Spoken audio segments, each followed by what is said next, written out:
Hi guys, welcome to Beer School. Today is a really cool episode. I'm in Belgium and I'm going to tell you exactly how sour beer is made and all the best places to get it, starting with Beersel.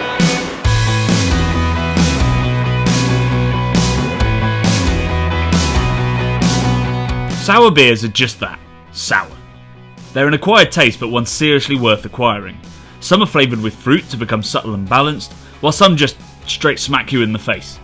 In the world of big bitter beers and sweet imperial stouts, sours are a breath of fresh air. Quite literally.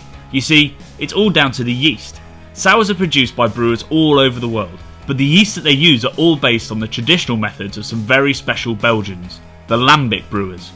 Instead of adding dried or wet yeast to their work, these guys fill giant, open pools with beer and let it get infected by the wild yeasts and fauna in the air. Now it sounds like a lot could go wrong there, but as Jonny, owner of the world's most famous and sought-after lambic brewery Cantillon, explains, it's how all beer used to be made, and it's actually a very simple process. It's not a complicated process, simply because lambic is the most natural beer in the world. So we produce lambic as all the beers in the world. So we are working with grains, malted barley, wheat and malted wheat. We produce a sweet liquid, so the wort, and the big difference is the natural inoculation. So the lambic stays during one night in contact with the air for natural cooling, and when the wort is cooling down, we obtain a natural inoculation with a lot of different types of yeast and bacteria coming from the air, coming from the building itself.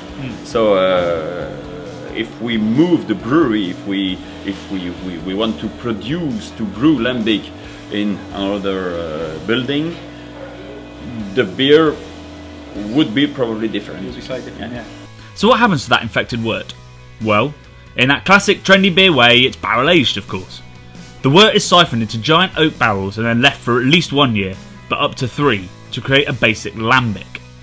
In the barrel, those wild yeasts get to work, some of which produce lactic acid, which turns the beer sour. But the process doesn't end there. Usually, these different aged lambics are then blended. So I'm here with Jos, father of the founder of Beersel. Tell me, what is this giant thing that we're in front of? But okay, this is a big barrel that you don't say. that we call fooder, yeah. Yep. And okay, it's for the maturation of the lambic, yep, of course. So we have some wort, yep, inside, yep, yeah. And after about 6 months, we get a lambic. Okay. Yeah? And the maturation of the lambic is going on for 2-3 years, yeah. Because we blend lambic of 2 and 3 years old, yep, yeah, to make, and then we put it in bottle, and then we have a second fermentation. So what would be the difference between a young lambic and an old lambic in flavour?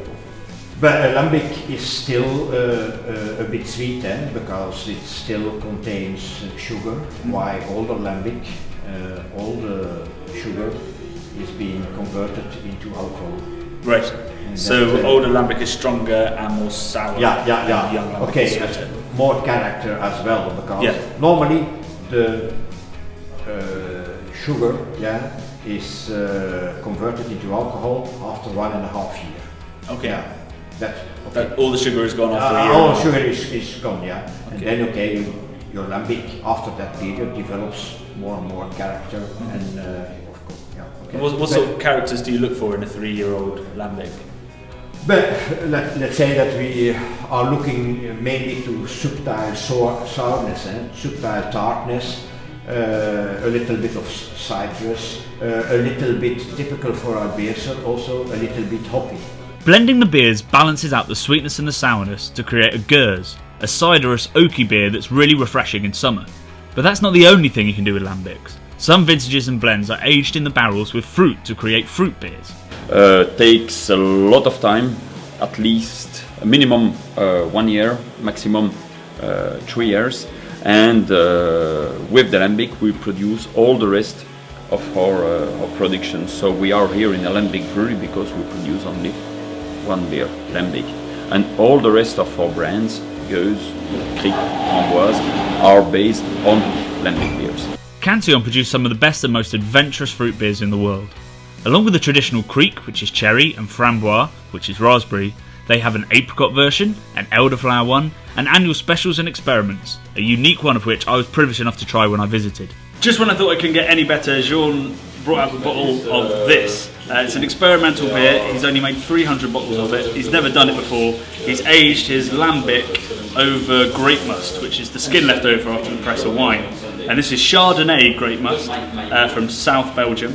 So on top of that very sort of cidery, acidic lambic, you get a slightly rounder sweetness from it, and a little bit of sort of honeyness as well.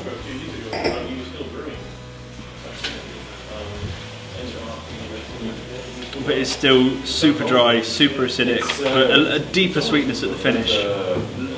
Taking a step towards a Gers, really. Just a little bit more palatable. And really, really beautiful. I mean, it's very, very vinous. It is like a really, really, really, really dry Chardonnay.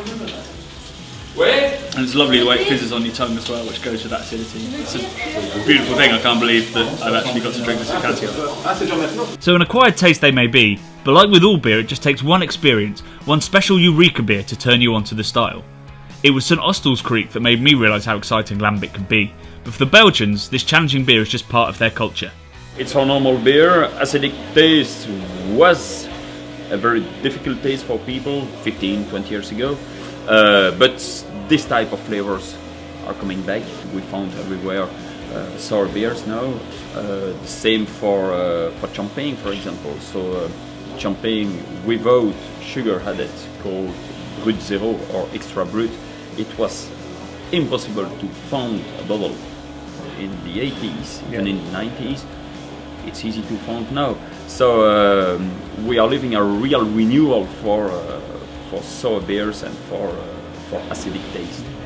In the comments box below are brewers from all over the world that produce brilliant sours, but a special mention always has to go to the lambic brewers of Belgium. After hundreds of years quietly aging their beers, the world is starting to take notice. Sour is the new bitter.